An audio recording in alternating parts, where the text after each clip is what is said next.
এখনো পর্যন্ত বসিরহাটে 15.66% ভোট পড়েছে, ডায়মন্ড হারবারে 14.16%, দমদমে 10.86%, যাদবপুরে 13.46%, জয়নগরে 13.13%, দক্ষিণ কলকাতায় 10.16%, উত্তর কলকাতায় 8.92%, একটু কম একমাত্র সিঙ্গেল ডিজিট উত্তর কলকাতা, এবং মথুরাপুরে 13.54%। আমাদের মায়েদেরকে তুলে নিয়ে গেল, তাই আমরা আন্দোলনকারী, তাই আমাদের উপরে ওম করে এসে পুলিশ বাহিনী সহ গুন্ডা বাহিনী এসে আমাদের মারধর করে।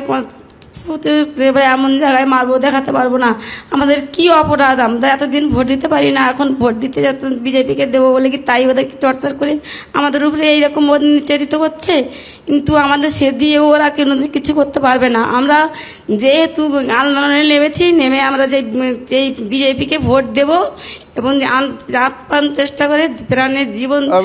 আমি জানতে চাইবো, ওনা জিজ্ঞেস করো যে পালা করে ভোট দেওয়া, মানে যেরাম একটা নতুন শব্দবন্ধ আমি বলছিলাম যে বাংলার রাজনীতিতে ফিরে এসছে, যে রাত পাহারা, কেন রাত পাহারার প্রয়োজন হচ্ছে এক, এবং দুই হচ্ছে যে ওনারা পালা করে ভোট দিতে যাচ্ছেন, মানে কি সবাই একসঙ্গে গ্রাম ছেড়ে যাবেন না, এই রকম কোনো আতঙ্কে ভুগছেন? পালা করে কেন?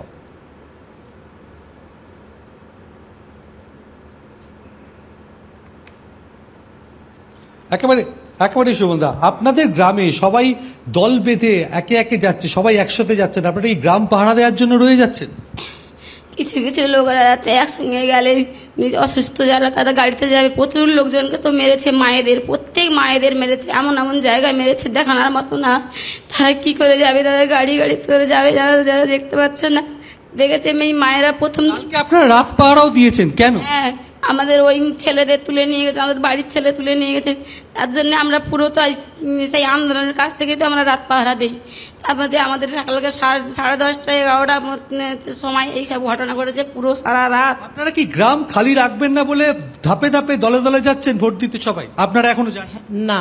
আমরা ধাপে ধাপে দলে দলে যাচ্ছি, এক এক করে যাচ্ছি, ভোট দিয়ে আসছি। গ্রাম খালি রাখতে রাজি না, ওরা আবার যদি এসে আক্রমণ করে, সেই জন্য আমরা গ্রাম খালি রাখছি না, আমরা পরস্পর যাচ্ছি, গিয়ে ভোট দিয়ে আসছি। এই অবস্থায় আমরা এখন আছি।